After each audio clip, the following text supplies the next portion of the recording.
Welcome to Not Your Ordinary Parts podcast, a podcast where we talk about hard things associated with the human experience with the goal of increasing awareness, growth, and healing. You may hear information from professionally licensed therapists, doctors, teachers, healers, etc. This information is not medical advice or therapy and is not meant to replace actual therapy or instructions given to you by a doctor or a personal therapist. I'm your host, Jalon Johnson. I'm not a therapist. I have no background in psychology or healing or medicine. Also, I don't feel like what I'm doing makes me special or better than anyone else. I'm your everyday guy. I just decided that I wanted to heal the things that I was hiding, and what you're seeing now is the start of my journey, and this podcast is a byproduct of that decision. So I hope that anyone who may have that same desire can benefit from it. My guest today is Nikolai Pizarro. Nikolai is an author and educator who has been teaching parents how to create high-quality literacy environments at home and early since 2010. So welcome, Nikolai. Thank you for being my guest and being a part of the show. Hi, thank you for having me. That's such a good intro to the podcast. I love it. Thank you so much. To get started, can you kind of give a little bit of background about yourself and your story and how you are where you are today? Yeah, well, I am currently in Atlanta, for those of you who are interested in that kind of thing. Grew up, for the most part, in Puerto Rico. My mother is from New York City, so we went back and forth to New York as well. And yeah, I actually have a business background. I come from the financial services industry. When I became pregnant with my son, however, so I was an overachiever coming up because school was my way out of my situation. And I wouldn't, when I was young, I didn't necessarily qualify it as trauma, but probably around high school, I was like, I kind of have to get out of here. And so I was an overachiever, graduated at 16, went to a top 10 university, went from there to straight into a graduate school, full scholarship, top 25 program. So very, I worked on Wall Street. By the time I was 23, I already had an MBA, a Wall Street offer, like all of those things. But really, I tell people, it sounds like achievement, but really it was escaping. Really, it was a flight. It was like, when we think about like fight, flight mode, that was flight for me. It really sometimes, and I like to say that because a lot of the times what we think is success and achievement can really be a trauma response. So I was doing all of those things and very accomplished. And at some point, I had this child. I was pregnant and very studious, going through a lot of early brain science, like everything that I do. I'm always like, let me tackle and learn all the things. And in the process of being pregnant, I learned about brain science, early brain science. And the more white papers that I read, because I don't just read commercial stuff, okay? So I read like all of the science. This is who I am. So the more white papers that I read and the more of the actual science that I read, I realized that early childhood experiences really impact you and early interventions really impact you. And I realized that I was the science. Early on, I was the science and the trauma end, and I was also in the healing end. Early on in my childhood, my mother got me a scholarship and put me in this Montessori program. And so I received nurture and care that was different than my peers and different than my siblings and different than my cousins. And I noticed that all throughout life, I had a different level of resilience. So all throughout my life, there was an otherness to me, and I didn't really know where it came from. But when I got into the brain science, I said, oh, it's this experience that I received for these 4 or 5 hours where I was away from this environment, and this single thing that is different from all of my peers and my siblings and my cousins really shaped my brain. And once I understood that, I started to look at everybody around me, and I started to say, like, what if everyone that looked like me, and what if a lot of children that even in my family had this experience, what could we have been and done? And so that took me down a different path where I no longer wanted to be in finance. And I wanted to share that information that I had with other parents that were at the intersection of class and race. And from then on, and for the next 15 years, I've just dedicated myself to learning more about healing in the brain, learning more about belonging, and then creating those environments and making them accessible to people that deserve it and that are often the subjects of studies, but not peers in those conversations. I'm here. Wow. It's funny because you said that your success was a trauma response. And I don't know that a lot of people who are driven would look at the root cause for how driven they are, and it could be trauma. So that is pretty eye-opening. Yeah, I mean, by the time I was 26, I was exhausted.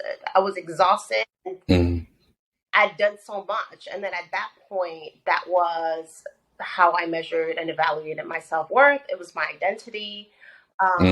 But it just felt like I had been running for at least 18 of those years, at 26. That's how I felt. And when I started going through therapy and looking at all of, the trajectory of my life, that's exactly what I've been doing. Wow. Okay, so to kind of get into the meat and potatoes of the interview, as an educator, do you feel like our school system is preparing us for the real world? Preparing our children. Well, here's what I love that question, because parents and educators will come to me and will say, well, we want to prepare our children for the real world, right? We're always preparing them. And I always like to say, like, what is the real world? What is the real world? And so once you first have to ask that, and like, what do you mean? Because my experience is different than yours. My world is different than yours. And actually, the idea of a standardized education, which is what conventional school is, operates under the premise that people live standardized lives. And so in the way that I feel like it doesn't prepare people for the real world is because it creates this premise of there's some level of standardization in our experiences, and there's a linear trajectory. And I think that anything that starts with that will get it wrong, because that's just not life is. To me, the real world is variable, right? It's just like nature. There's a lot of biodiversity. And the thing that we have to prepare for is variability and unpredictability and how we respond to that. And the first step in doing that is acknowledging that there is variability in the world and that we do not control the outputs like that, the outcome. And so that's, nothing that they can do could, unless it starts with that premise and showing children that really this is what we should be preparing for. Nothing that school systems could do could really prepare us for the real world. There is no such thing. But Right. That's like more of a quintessential thing. Like, for practical purposes, I always tell parents, listen, whatever experiences that you have through your life where you're like, I wish I would have learned that. I wish I knew how to do my taxes. I wish like all of those things, like, write them down and like center your home around that. And then your children will have that. Wow. That's a good way to kind of bring the things that we feel like we didn't get taught in school home early. I like that. Yeah. So because of, I guess, the way the system is structured and the schooling doesn't really provide for emotional needs of children, there is some trauma that can happen in schooling and throughout education and the experience of school from, kindergarten to 12th grade. What is educational trauma? For me, I feel like every one of us who's survived the conventional schooling system has experienced educational trauma, and we should name that experience as educational trauma, and here's why. If we think about what trauma is, it's not just one event happened to you, but if you have to experience that event ongoing, that it's going to have an impact on you and on your entire system. And all of us were having to experience educational trauma year after year after year, day after day, without a sense of agency and control.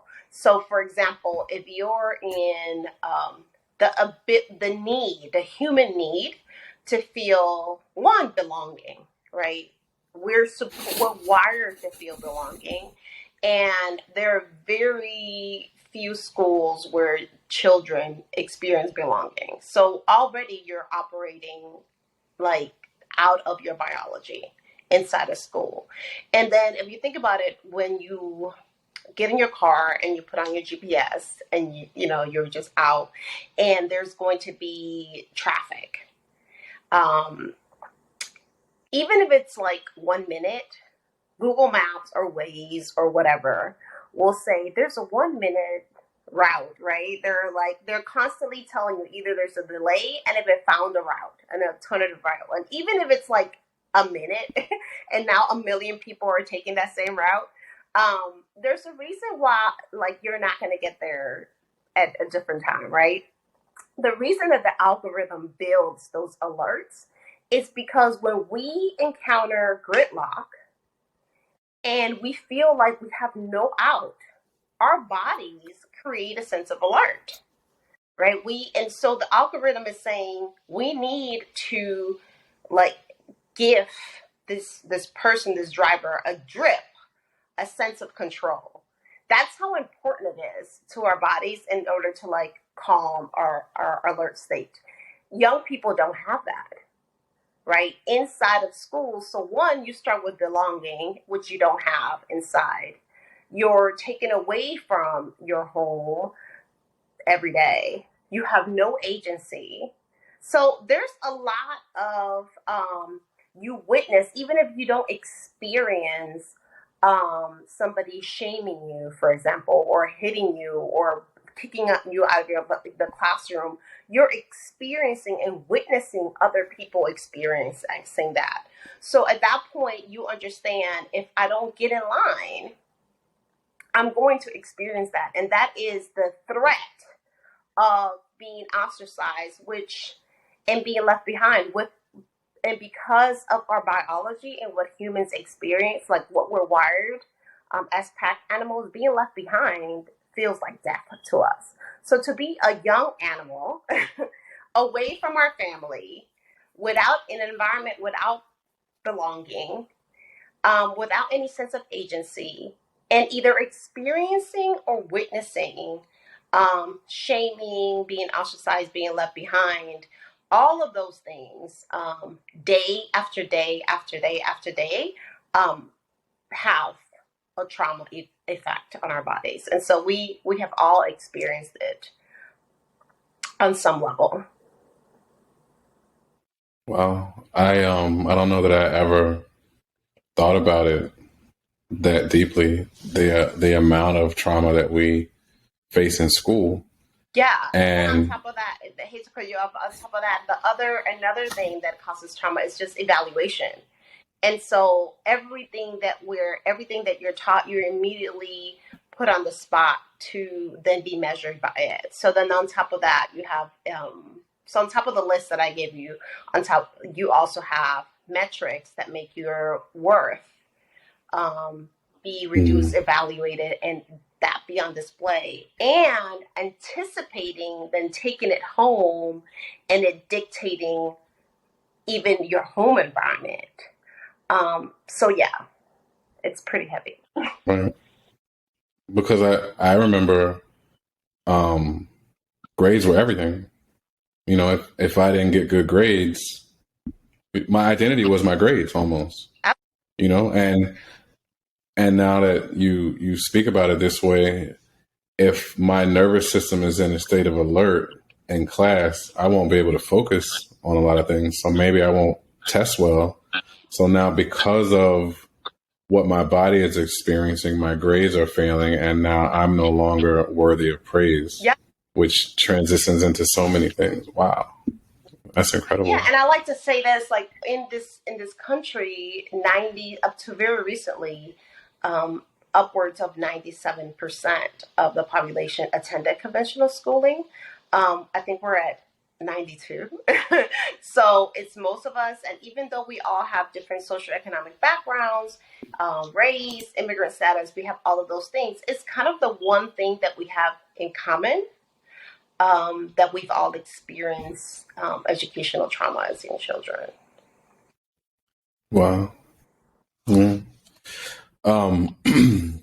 So what can parents do to kind of break away from this? How can parents be the first teachers of something that they never really learned themselves? Yeah, and so this is where we have a huge opportunity to really step in. For a long time, let me say this, for a long time, this idea of, well, parents are the first teachers, it really is a weaponized statement, right? Because usually when we hear parents are the first teachers, is the school was, something's going on in school where the school, what it's trying to produce is failing, right? The kids aren't reading, or the kids aren't behaving, or the kids, something's going wrong. And then somebody throws up that statement, well, parents are the first teachers, right? But whenever parents are trying to have more agency over their children, we're like, well, the schools need to be in school. So it's one of those statements that has been historically weaponized. And through my framework, Decentering Schooling to Center Humanity, and really like stepping into our role as caregivers, we get to say, well, we are going to be the first teachers, and there's an evolutionary role that we should be playing. Like, young humans we're the mammals that spend the most time with adults under adult care. We also are the mammals that usually in nature, after you stop being able to bear children, like you're on the decline and you pretty much die soon thereafter. Whereas we live long lives long after we stop having children, or even in nature, if you don't have children, you're barren in any way, you die off. In humans, that doesn't happen. And so it goes to how we have evolved to take care of young people for a long time and in community, right? The evolution speaks to that. And so I tell parents, well, let's step into that, right? Schooling and outsourcing that, and not seeing ourselves as actual caregivers, not just like agents of the state that we're just there to make sure that the kids get to school, look good in school, behave in school, and do well in school. Like that's a state agent at home. That's not our evolutionary role. Our evolutionary role is to nurture, to care, to provide safety, to do all of those things. A lot of us never experience that at home, right? We don't have this understanding. So we're like, I didn't even know. Yeah, wait, I do have an evolutionary role. There is a reason that our kids are with us for all this time. Like once you start to learn that, then you can tap into like your ancestral wisdom and the lens of like, I can look at this, just zoom out from like an evolutionary perspective and then say, actually, like, this is my divine assignment. This is my evolutionary role. This is why I'm here. Before, schools have only been around for 120 years, but humans have been around for a long, long time. What were we doing? What is our role?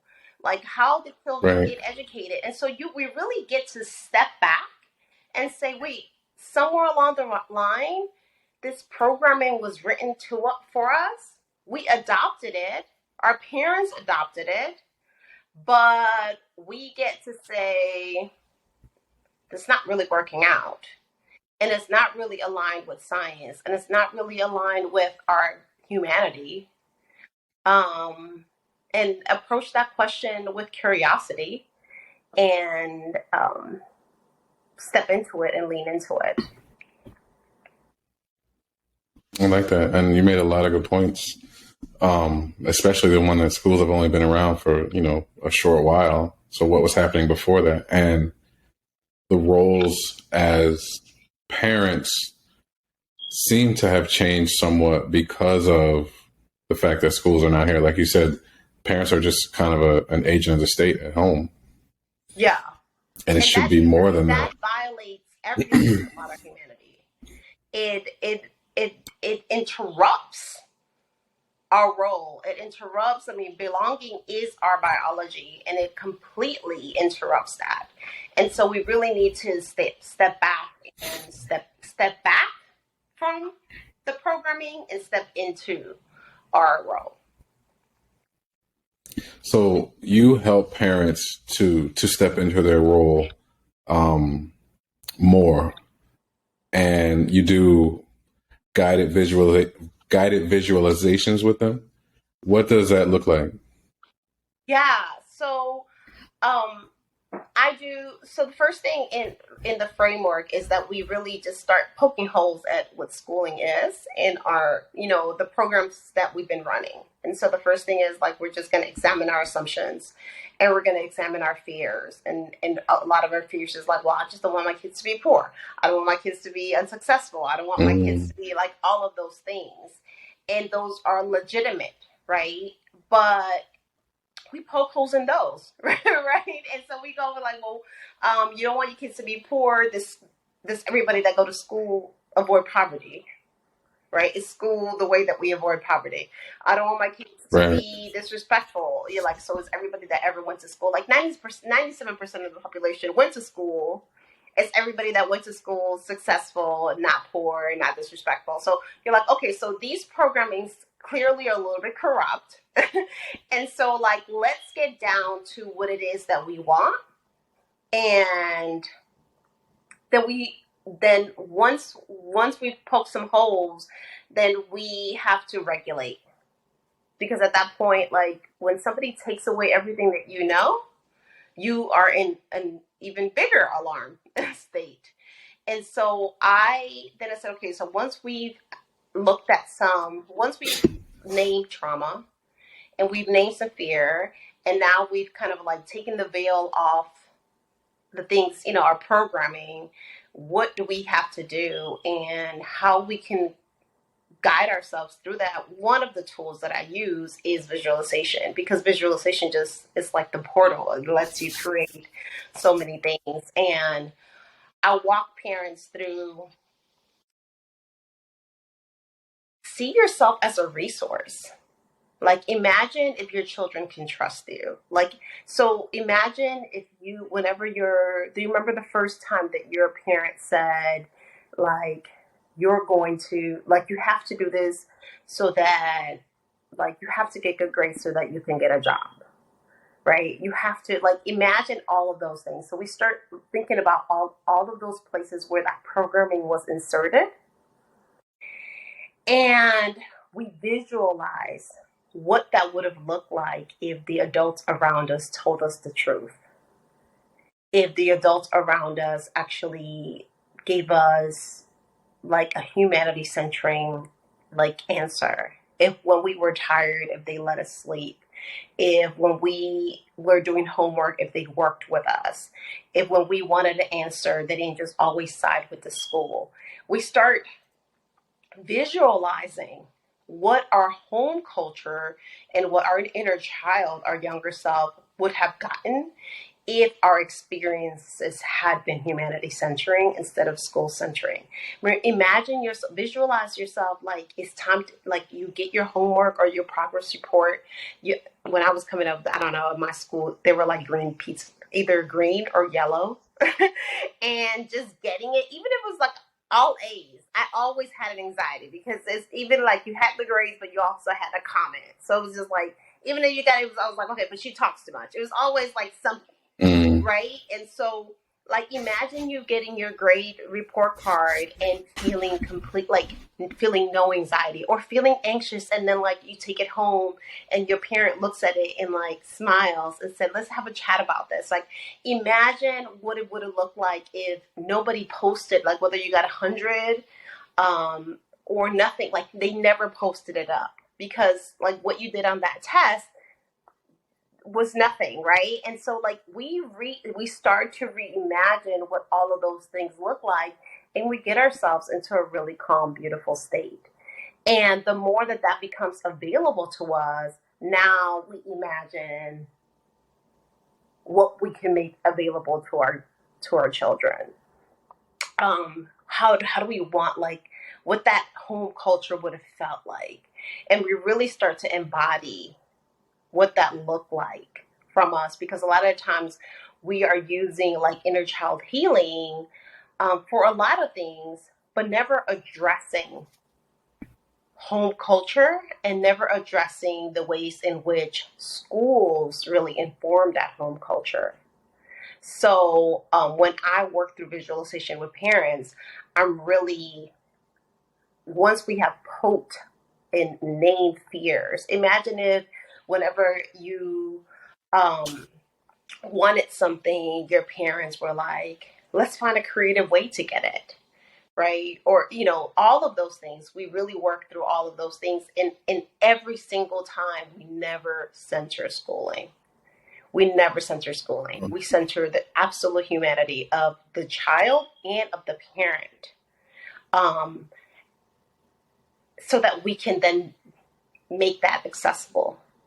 Because it's like we're creating a home culture that none of us have, for the most part, experienced. Right. And so that's how we use visualization. Is really powerful. I would think that would do just as much for the parent as it would for the children, because if the parent didn't get that as a child, now they're reparenting their inner child, so that the entire home is benefiting. Yeah.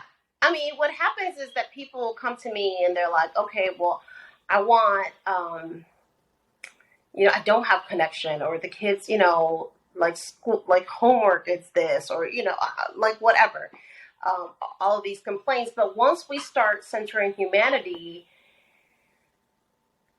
we start centering the humanity of the parent, and healing that inner child to be able to make it accessible to the children. And so, yeah, everybody gets his, like, you get healed and you get healed. Like, everybody, like, you're not gonna have even I've had parents just imagine what it is to have a teacher putting, like, let's say, like, before parent teacher conference, even if nothing's going on with your child, parent teacher conferences make parents really, really stressed.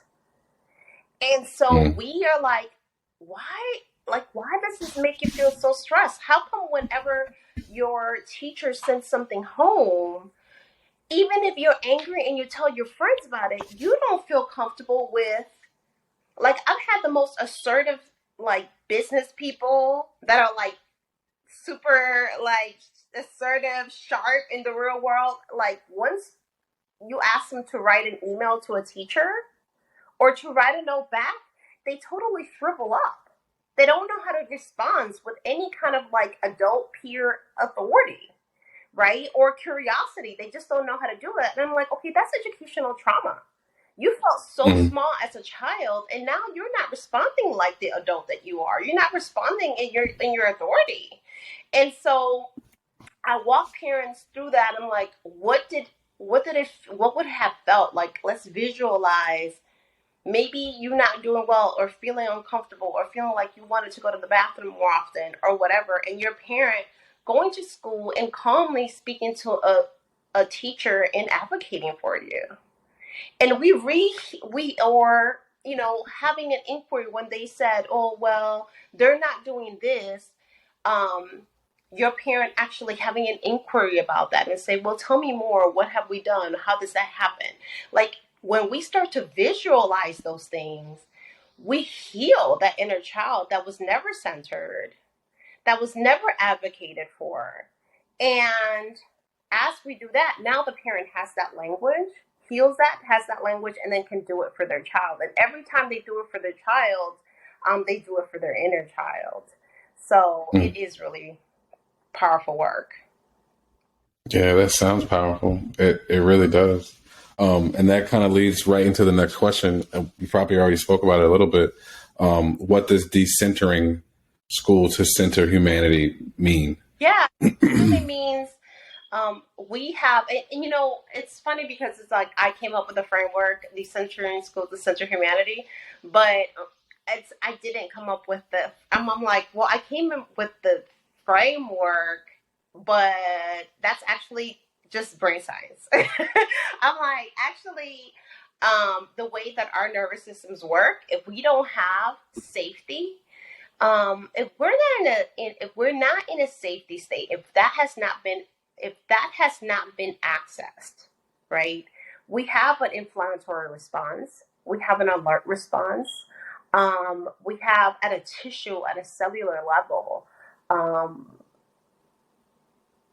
If you look at the science, our immunity goes down. Like, if like we cannot access full cognition.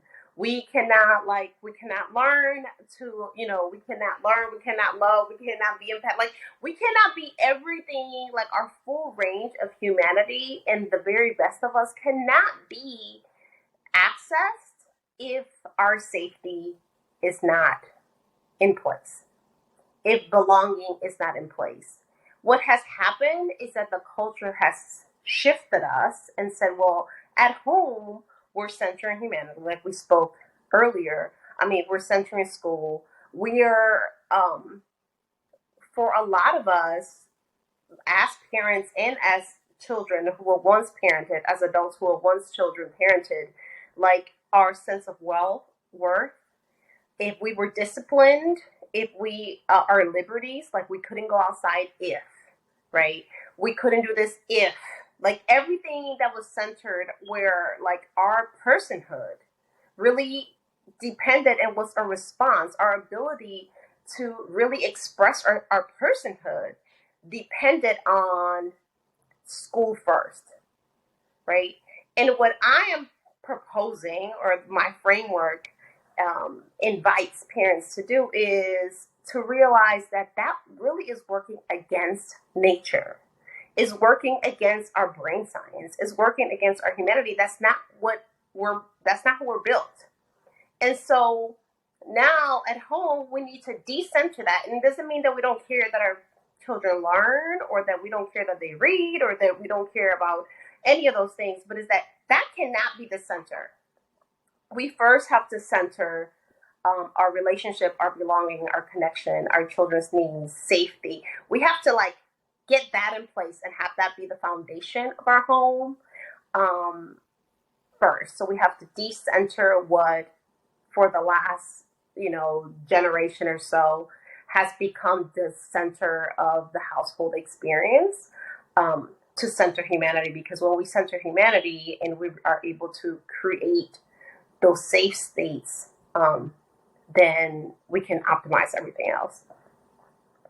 Yeah, I was going to say learning would be a byproduct of a safe state. Yeah. And kind of in line and in harmony with the educational trauma that we've talked about, and the things that school really prepares you for, and kind of some of the things that are unnecessary. When I was researching what you do, I came across your story about you helping your friend on a test in middle school. Can you talk about Yes, that? I love that. I love that story because, you know, it's so amazing how in doing this work with parents, obviously I'm healing myself, but I'm going back and seeing all of the ways that um, I wish my humanity had been centered as a child, or that other people's humanity. And actually, through visualization, I have gone back and like given myself a whole different childhood. But I'm like the master rewire visualizing person. But yeah, it was in fifth grade, fifth or sixth grade. And his name was Keith. And I always, it was our I want to say sixth grade. I remember it was biology class. And I knew that Keith, I was a very unparented child. I was alone a lot. Keith was hit a lot and like over controlled, and we knew that. And he wasn't like that good with grades, and he definitely was not that good in that class. And so I was really, and so I let him cheat off my test, and we got caught. And the teacher was a white older teacher, and he shamed. I mean, he just cursed. I mean, he didn't use cuss words, but he cursed us out.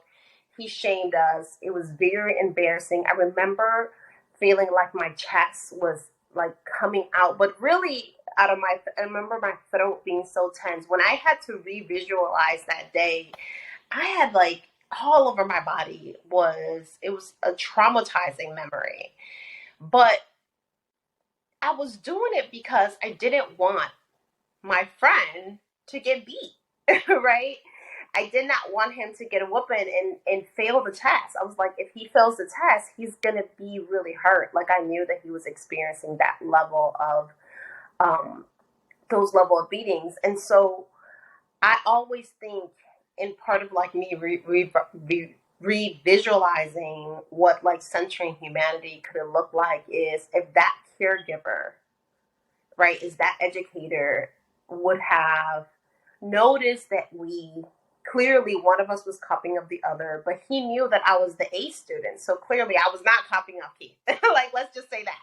And so if he would have had some kind of inquiry as to why this was going on and listened to us, he would have known that this other young person was in harm's way.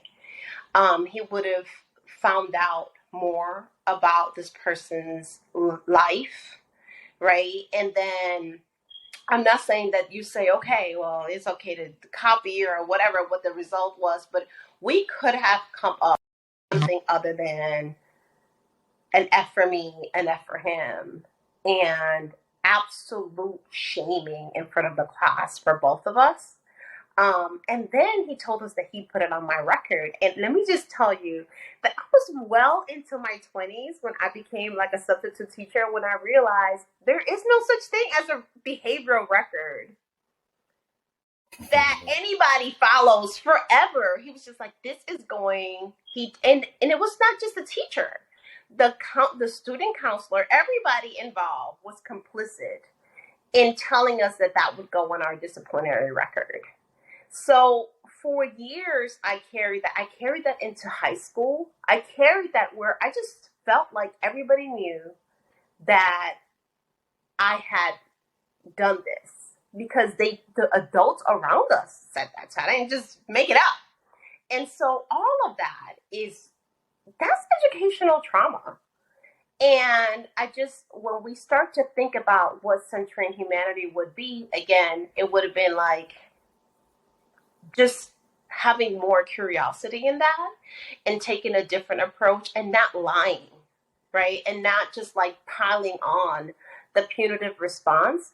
I went home and I was in trouble for that. I forget what the extent of my punishment and like the way that I was perceived it on my body and my experience. And even that, I wish like my mom would have been like, I think you did the right thing, right? I wish she would have gone to school and advocated for me once she heard my story. But there was no hearing of the story. There was, you're cheating on a test. It's gonna go on your record, right? The school called me. You're gonna get an F. I actually got a C in that class. Who cares where you get a C in biology, right? In sixth grade. Who cares? But I thought that that ruined my chances in life. It was real to me. And now in retrospect, I'm like, C's, what does a C in biology in sixth grade mean? Absolutely nothing. Who cares, right? Who cares? But the trauma that it carried was real. And this happens every day. This happens every day. So when I think about it, when I have re-visualized it, when I have re-envisioned it, and when I have reparented myself through it, I I I visualize somebody like centering our humanity and taking a different approach in that, and us being able to walk away and learning more about collaboration and empathy and even science, right? It was biology. Shaming does terrible things to our biology. Uh, Physical corporal punishment does terrible things to our biology. Emotional trauma does terrible things to our biology. So we did everything opposite of what sixth graders should have been learning about biology. So yeah, that's one of those stories where like I have re-parented myself through that, something vicious. But that is what centering humanity is. And so I share stories like that with parents so that when those kinds of situations come up, I'm like, well, what are we going to center? And how do we approach that with curiosity? So that we continue to always come back and be a safety, a place of safety and of trust.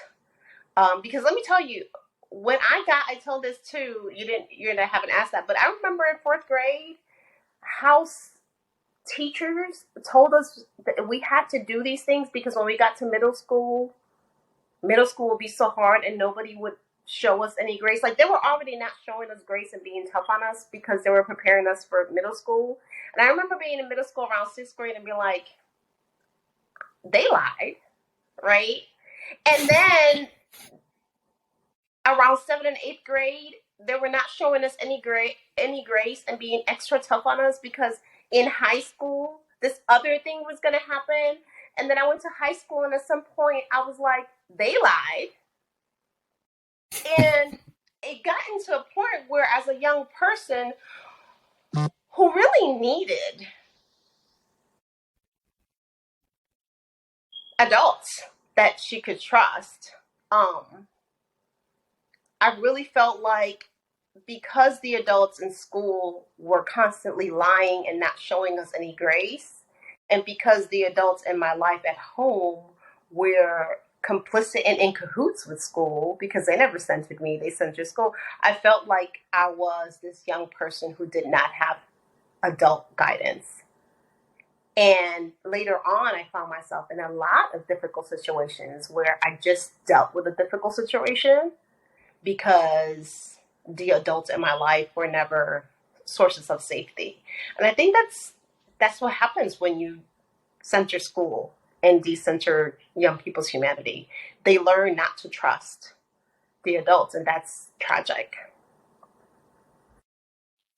Now, I remember an analogy you gave to go along with the story was that, you know, parents who would be helping their kids with science projects and the teachers would basically know that they were helping them or doing the work for the kids, they would still get an Yeah. A. But you're helping your friend on a test because you don't want him to get in trouble and get, beating when he goes home, and you get shamed and the whole Yeah. shebang. I mean, it's perfect. I mean, perfect example of um, how adults, there's so much adultism and where parents and school systems are complicit in being in cahoots to kind of like center themselves over centering the humanity of children. Absolutely. There's cheating that happens all the time on the adult side. There's all kinds of things that happen on the adult side, but it's just the constant decentering of children's humanity that is consistent. Right? Now, another thing that you do is reading is big for you. What is the science of reading as it pertains to what you do? Yeah, so the science of reading, school, I don't know if you're aware, but schools have come under a lot of scrutiny in the last year or so, really since the pandemic. It happens that for the last 25 years, schools have not been teaching children to read in any way that was evidence-based and that was based on the science of reading. So that's like a whole other podcast, but they have essentially just said, hey, we ignore the science and we listen to corporations and who was selling us the curriculums. And for 25 years, we have gotten it really wrong. And so now there's like all this money tied in, and there's all essentially all of the districts have to shift to the science of reading. We have to throw away all of the curriculum. We have to adjust all of the curriculum. We have to retrain all of the teachers. The teachers have to unlearn what they've been doing for the last 25 years. And that's going to take 15 years. But but essentially the science of reading is what what brain science tells us that really happens in the brain and how we learn to read. I have been privy to the science of reading for a long time. I went to Montessori. It was kind of based, more aligned with the science of reading. And then I had an aunt who had a tutoring service, and she was older, and so she did old-fashioned, teaching of reading. And so I became then a tutor for her. And so I've kind of been working with the science of reading for longer than school systems have. How I do it differently is that they say, once you learn to read, you will forever be free. That's a quote by Frederick Douglass. And I have added to that and said, once you learn to read, you will forever be free. Because your reading practice, actually, it goes beyond your elementary school years. You can always deepen your understanding of reading, your reading comprehension. Reading is an expansive process. So we think about reading and we think about schooling, but really reading and reading comprehension is a human process, right? It's a process that it can be deeply centered in humanity and gives you access to more and more and more things. And so I teach parents how to teach their children to read, how to understand how you learn to read, both for themselves and for their children. And I also teach children, not just the skill. So I teach parents, don't just teach children the skill that they need to read, like teach them the learning to read, teach them the actual science of why they're doing these things so that they will forever have it. We don't have to do it inside of school systems. We do it ourselves, because inside of school systems, even if they're using the science of reading, they will always center their metrics. They will always center their agendas. But if we do it in community, if we do it at home, we can also do it in a way that centers humanity and centers liberation. And so that's kind of like my spin and why I believe, we this is how I say it. Literacy is a tool for liberation. And since when do we allow states and systems to dictate a tool of liberation? It doesn't make sense. And so it belongs in the hands of the people. Agreed. So you have a school, and I'm sure you teach the science of reading there, but it's a forest school, yeah. Right? So forest schooling is ethos is a kind of like pedagogy where it usually is done in preschool, early years, but you can continue to engage with it, where children go out to a particular space in nature, regardless of the weather, and they go out and they build a relationship with that forest patch. They build a relationship with that space. They are able to experience it at different seasons. They're able to take ownership of it. They're able to let their relationship with that space in nature teach them things. Like, you're learning about science, you're learning about, you're developing skills, you're learning about yourself. Can you climb that tree?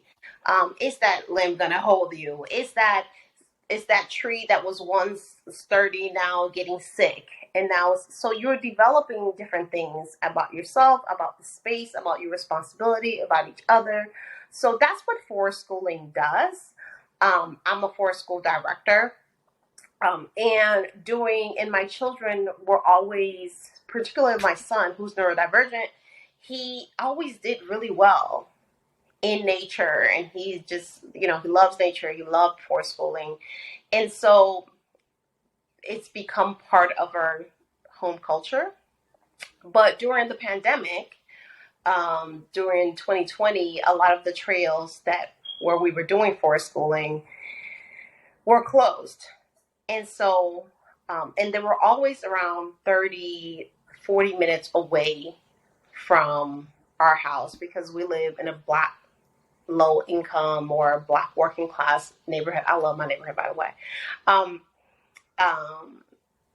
We just live in a neighborhood that is like nature, is like a nature desert. It's just never there. And so we always would drive 40 minutes, 35 minutes. And my son's peers never would have that experience.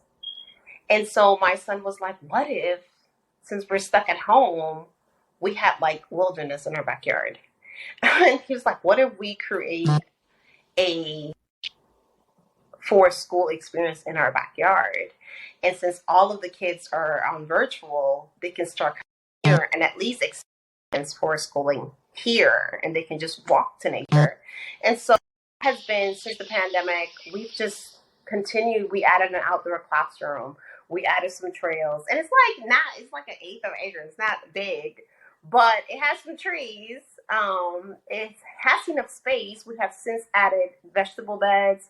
We have since added like a cistern. We have since added 12 chickens. Like, we have little by little, depending on like what the children's interests is, we have continued to add elements. We killed our lawn. We've introduced natives, and so we have native plants, and so we just continue to have that space respond to the children's needs. But it's a space where children in our neighborhood can come, that normally wouldn't have access to having nature. They can go to school, or even the ones that are not going to school because they stay doing like homeschooling or virtual schooling post-pandemic, and they can come and they can have an adult be there, but have a space where they're not policed, and they feel like they have ownership of the space, and they just get fresh air. They get to work with tools. They get to, climb a tree, pick up a tomato. Like, they get to like take care of the chickens, and they usually wouldn't have that experience. It sounds really nurturing and so much different than, the trauma-induced schooling that we spoke about earlier. So at some point they have. I think what you're doing is great. And here's the thing, I have been blessed in that I'm able to unschool my children. But something that has always been very real to me is that no matter how much I pour into my children, at some point they will marry, they will befriend, they will do business, they will partner with their peers. And so everything that I want for my children, I deeply want for the children that are around us, because my children's future and the way that their lives are impacted and then they go are at some point stop being a function of me and really start being a function of the collective.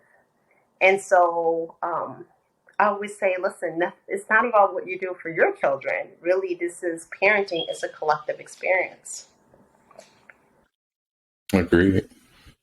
Um, if you had the opportunity to use your platform to say one thing, what would it be? Lead all things with connection. Um, you're here. You're here to connect to your children. Here to connect to yourself.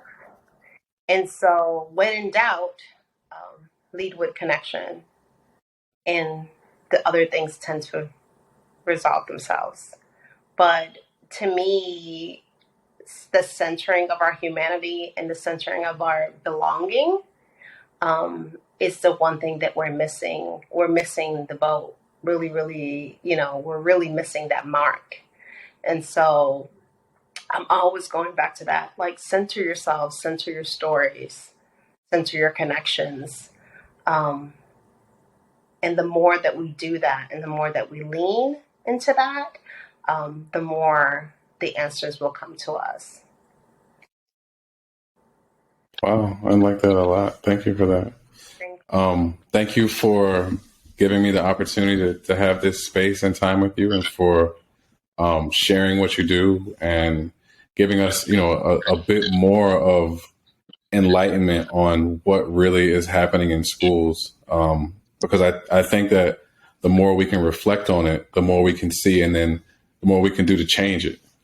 Which it definitely could use some change, Yeah, for sure, because of the trauma that we spoke about. absolutely. And the thing about it is, like, you cannot, and people tend to think, I used to work only with homeschooling parents. And one day my son said, well, most of my friends are going to school, Mom. Like, do they not get to have a relationship? Do they not get to have their life centers?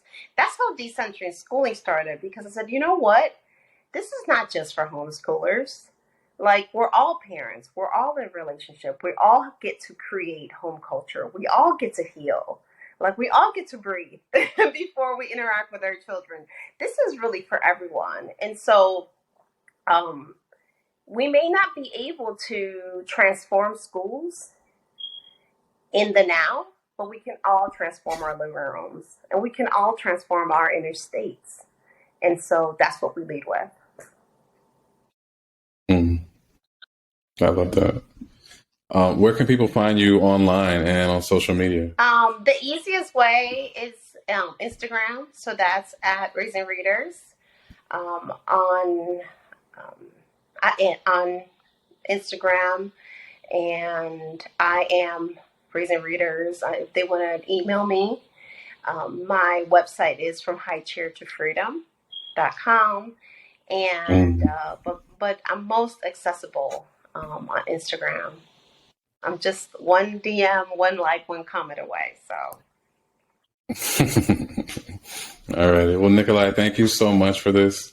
Thank you for what you do, for who you are, and for giving me your time to, give some knowledge and enlightenment to everyone who will have a listening ear. Thank you. And the best of luck on not just the podcast, but really a beautiful healing journey that I know that you're on and willing to graciously share with us. Thank you.